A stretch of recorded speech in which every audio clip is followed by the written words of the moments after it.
need to serve. They don't need to cheer.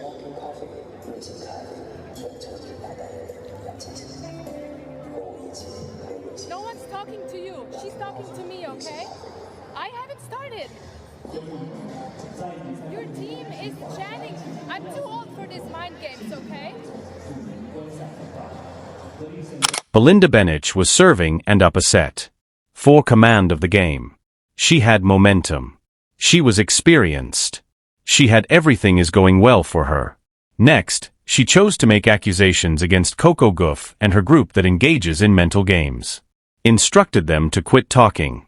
Claimed she was too old to do this. What took place after that? Bencic was severely defeated. Additionally, the internet is still active. Concerning it. Bencic and Gauff getting into a bit of an altercation during that changeover, and Bencic accusing Gauff's team of cheering when she's beginning to serve. Bit of niggle there. Yeah, it was quite a heated exchange, the changeover. Prior to dissecting this, do you believe that Bencic truly felt was she simply irritated, or was she disrespected? And trying to find someone to blame? Let go. Please share your opinions in the comments section below. Okay, let's discuss what transpired. In the China Open in 2025, due to this Coco Gauff and Belinda's match, Bencic was meant to be about tennis. It became an entire soap opera. It was a little tempter for Gauff, and she met it. And we know with you, Elliot, that you can't drop shot against Coco Gauff. She's always there, and most of the points she's winning whenever opponents are drop shotting against her. She's too quick. Yeah. Well spotted again from Gauff. Especially on a hard court with the bounce as well. Yeah. September 29th was the date. The China Open's fourth round in 2025 Beijing. The defending Coco Gauff champion and third in the world was facing the 15th-seeded Belinda Bencic, who has been returning with inspiration following maternity leave. On paper, this was going to be a fantastic match. Two skilled athletes competing against one another, and it was for a time. Bencic emerged firing. She won 5 games in a row to win the opening set 6-4. Coco she was having trouble serving. She had already included a number of double flaws. Things appeared to be difficult for the American. Next was the second set. And at that point, everything went sideways.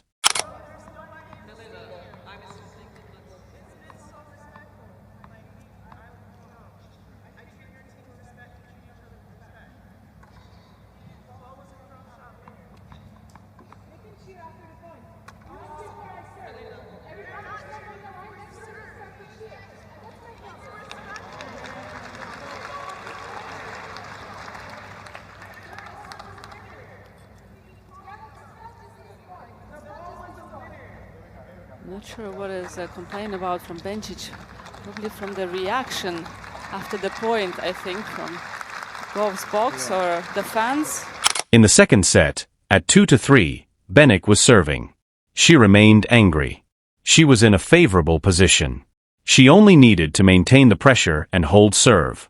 Rather, she made a poor drop shot that Coco pursued and transformed into a winner. The audience applauded. Coco's group cheered.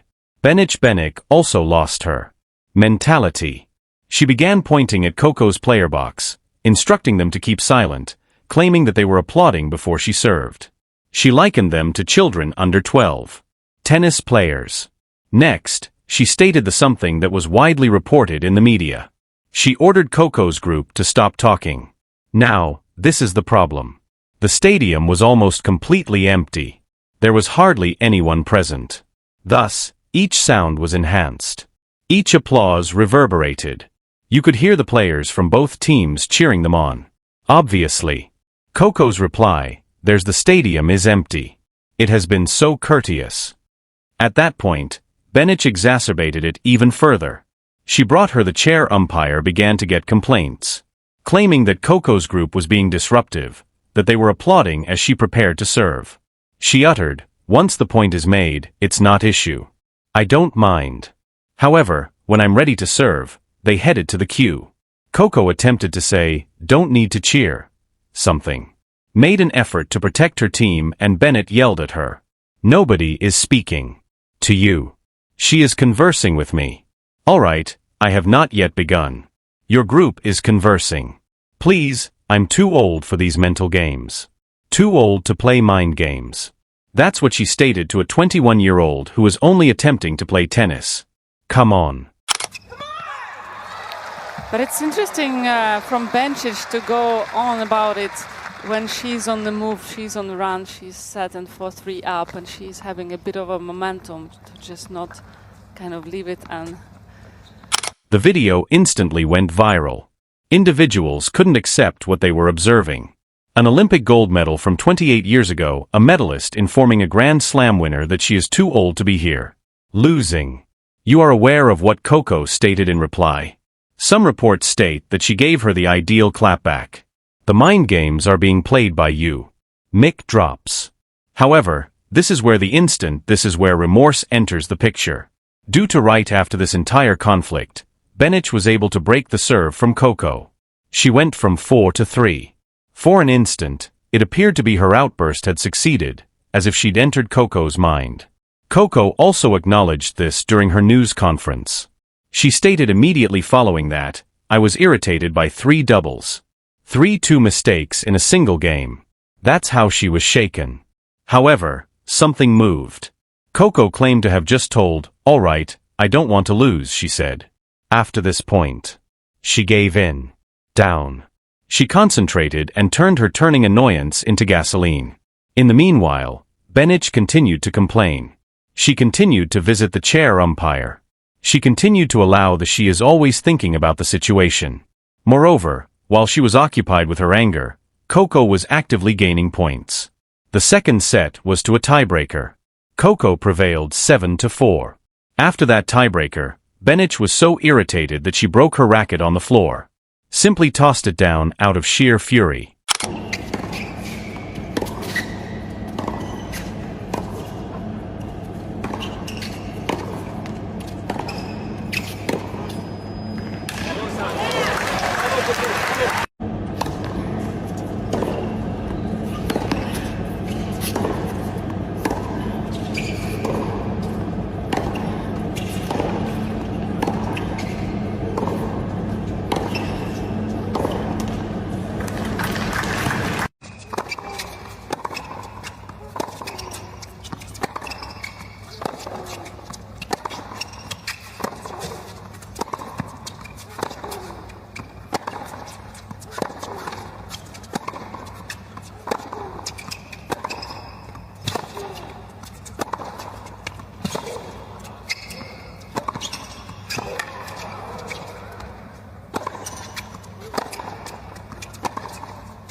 That was basically the match, correct?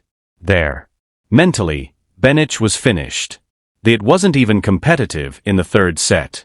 Coco went through it 6-2. Final result, 4-6-4, 6-2, 7-6.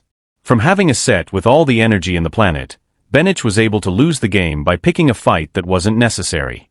That's what sudden remorse is all about. Rennie Stubbs, the former world champion in doubles, top-ranked and current tennis commentator, provided the ideal interpretation of what transpired during her podcast. She uttered, if you're winning a game and you're in, Bencic was in a winning position. Upset at that point, and in the second set, you simply need to go play, she continued.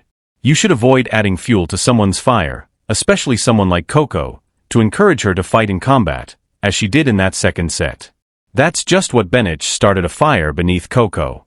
She provided her an excuse to be upset, given her a cause to strive for beyond simply triumphing in a tennis match. Coco she acknowledged this herself. She stated. I believe I can occasionally play a little better when I'm irritated. Belinda, congratulations. You're irritated she beat you after that. Let's now discuss the fallout of the press conference was nearly as fascinating as the actual game.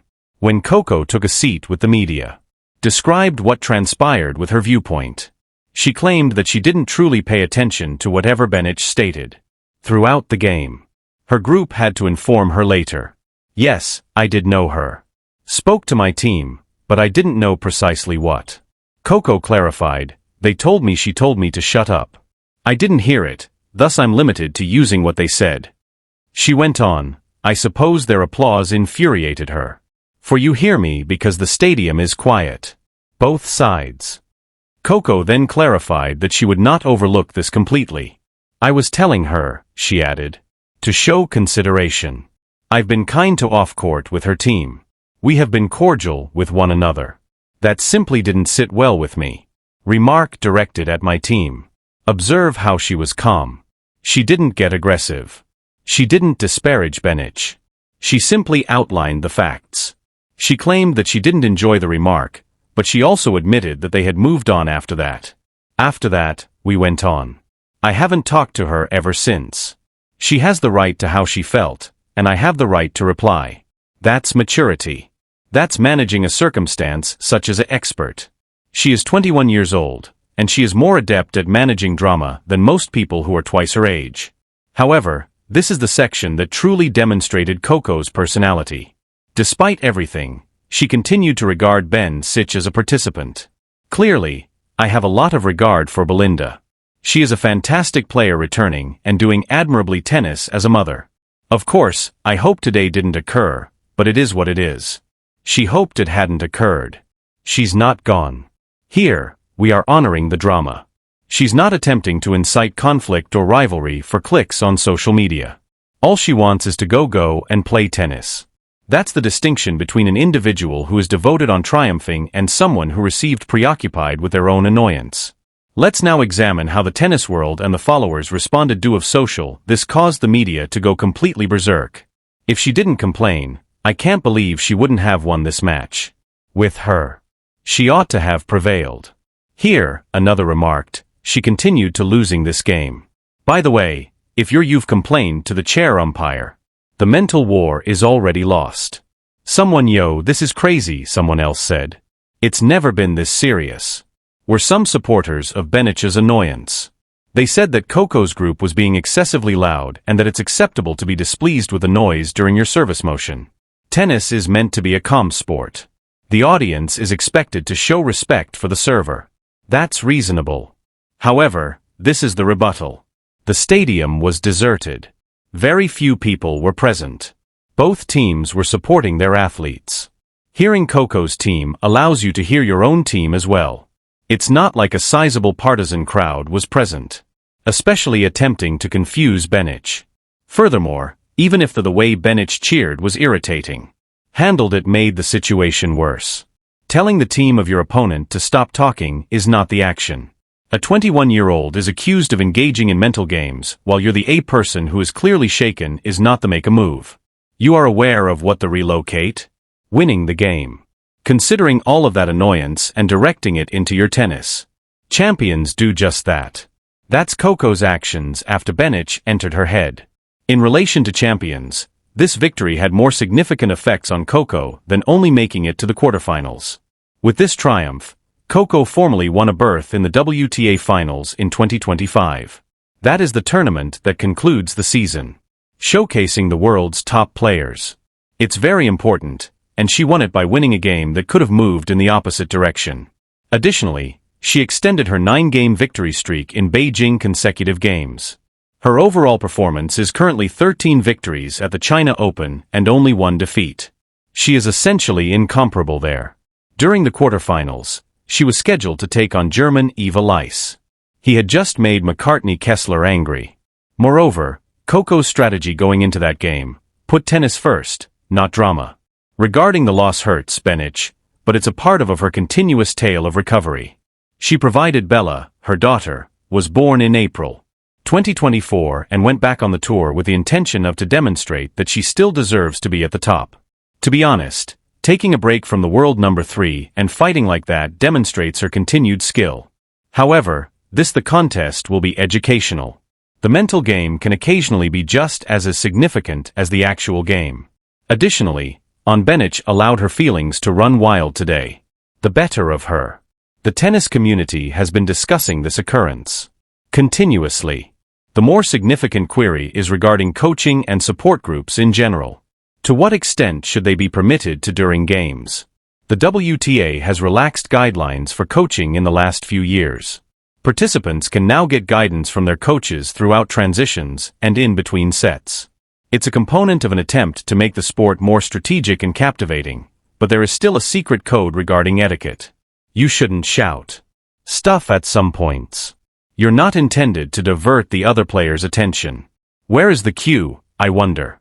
Was Coco's group going overboard? Considering all that we have saw and heard, most likely not. They were applauding after points, which is typical. The stadium was silent, which increased the volume of everything. Typical. Bencic was already irritated from missing shots, and she oversaw that annoyance at the simplest target. That is what occurs when you are losing and seeking a justification. You locate one, even if it isn't actually present. The irony of the entire circumstance is that Bencic accused Coco of playing mind games. Genuinely, the one engaging in psychological tricks. She was attempting to penalize Coco's team. Or cautioned. She was attempting to make a diversion. She was attempting to toss Coco is not at her best. And it was effective for about one game. If you liked this video, please remember to subscribe and like. Thank each and every one of